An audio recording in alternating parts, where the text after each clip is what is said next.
A few weeks ago, I got a new handheld recorder. I had the Zoom H2N and I upgraded to the Zoom H5, which is nice. It picks up things more clearly. So I had a chance of experimenting with it and I recorded a water bottle. And I made this really nice patch that I wanted to share with you and show you how I made it. So let's hear it.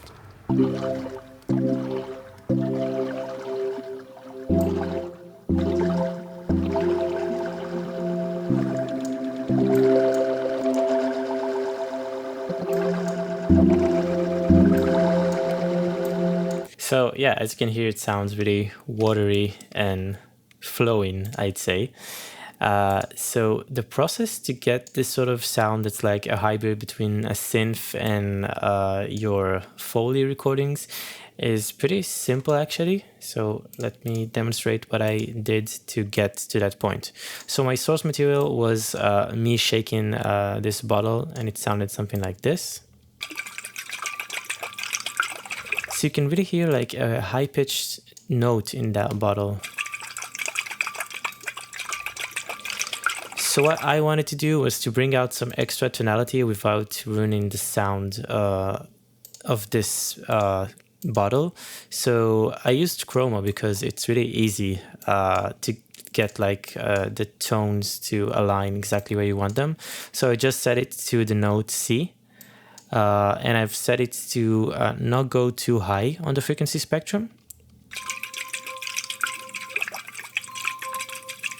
And as you can hear, this already added like some extra tonality and also added like an octave below of that sound. And then I went in with an EQ and I just boosted the peaks of these two Cs that are playing in an octave. So we have, let's remove them for a second. We have like the low C, which was generated by chroma. And we have the high C, which was already there in the bottle. So I exported this sample and I got something that sounded like this,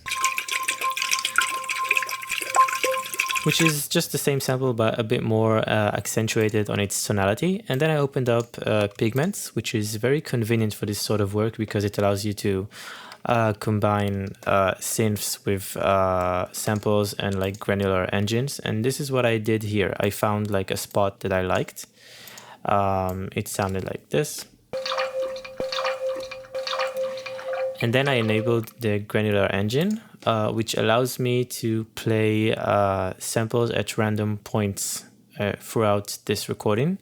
So this is due to the start point. So if the random is set all the way to 0, it always starts from this starting point.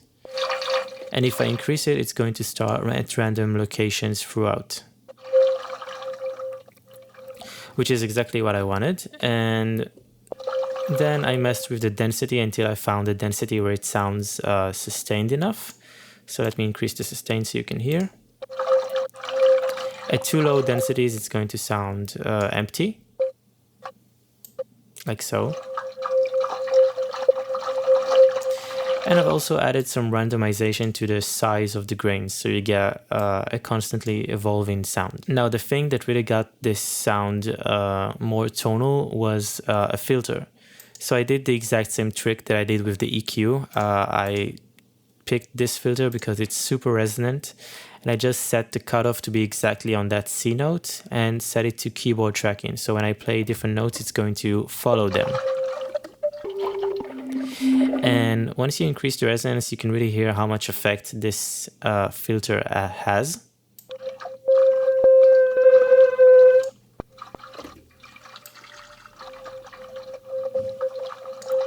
So I found a spot that I was comfortable with it sounding not too digital and sort of like the original sound.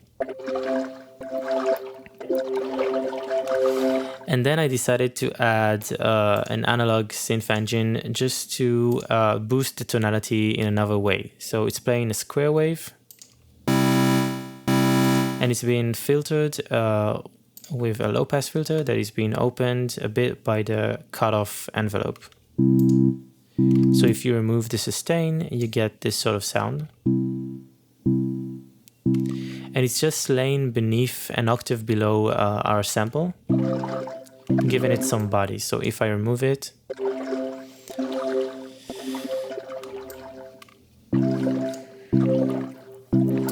now the fun thing with this volume envelope is that I've set it to decay for over 4 seconds and release for like almost a second. So if you play short notes and leave them like so,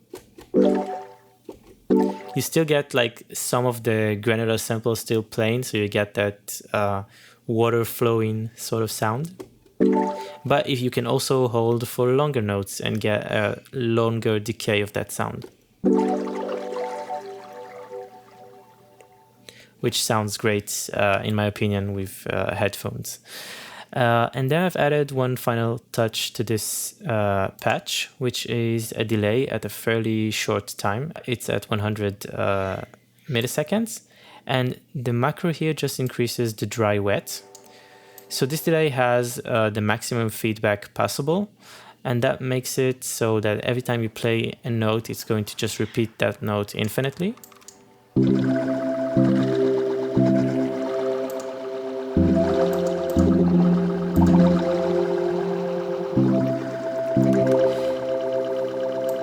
And as you can see, the volume envelope also controls the feedback. It's pushing it backwards when it's attacking. So yeah, this is what sort of resets the feedback loop, because if I remove it, it's going to just continue to feedback on whatever you played infinitely,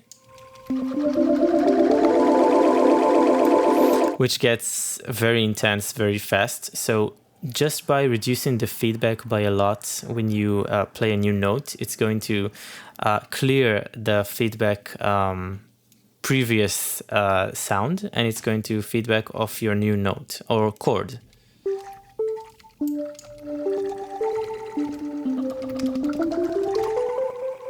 As you can hear, it's much cleaner.